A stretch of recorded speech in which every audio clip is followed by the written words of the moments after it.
There is one special word that Shen Yue keeps coming back to. In her dramas, her interviews, and in the quiet moments when nobody is asking her anything.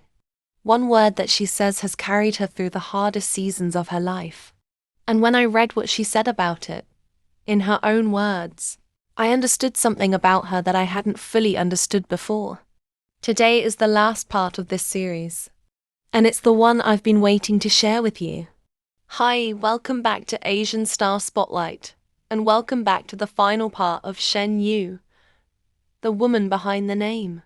If you haven't watched parts 1 and 2 yet, please go back and watch them first. Links are in the description. Because everything we cover today lands so much harder when you have the full picture.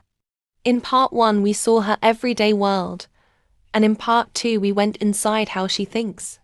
Today, we find out what she actually believes. About life, love, the future, and about that one word that keeps showing up everywhere in her story. Let's go over this together. So, the word is someday. Shen Yue deeply believes in the idea of someday, a belief held both by the characters she portrays and by herself in real life. She said, that day may not arrive as a sudden miracle, but rather as a reward for continuing to move forward. It is a gift for those who refuse to leave the stage, even when no applause can yet be heard. Listen to that again. A reward for continuing to move forward. A gift for those who refuse to leave the stage, even when no applause can yet be heard. After everything she has navigated and is still navigating publicly, in every controversy, criticism, and every moment she chose to stay graceful when the world was loud about her. That sentence feels like it was written about her own life. And then there's this. In her drama One Day in July, Shen Yue played a character named Ati, a thoughtful, questioning woman who refuses to blindly follow others. Someone who dislikes being easily defined and always insists on independent thinking. And during filming, there was one line that she said didn't move her particularly in the moment. But later in real life, it kept coming back to her, again and again. Like an answer to a mystery every single time she needed it. The line was, as long as we don't steal or rob, someday fortune will turn in our favor. She said, I think it's absolutely true. As long as you stay firm in your beliefs, things really will get better. After countless days and nights, whenever she felt exhausted or unsure, whenever the pressure was too heavy, and she didn't know how to move forward, that sentence came back dependable, every single time. And what many people didn't notice is how much that one line explains how she has handled everything the world has thrown and keeps throwing at her. In everything she didn't fight back or collapse.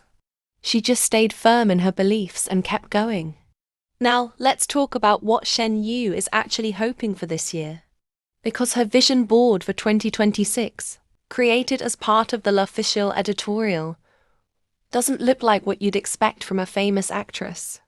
It's just simple and human. In fact, it's completely her. Which is, work hard, stay healthy, spend more time in nature and love sports. That's it.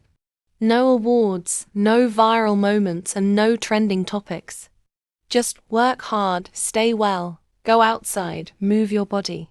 She said she will always hold on to the belief that there is always one more day, and she hopes everyone will have the courage to bring their wishes to life, without being afraid of dreams that seem far away. And I want to end on this, because I think it's the most complete picture of Shen Yue that this interview gave us. People who meet her are first touched by her gentleness, her soft voice, clean smile, and her calming presence.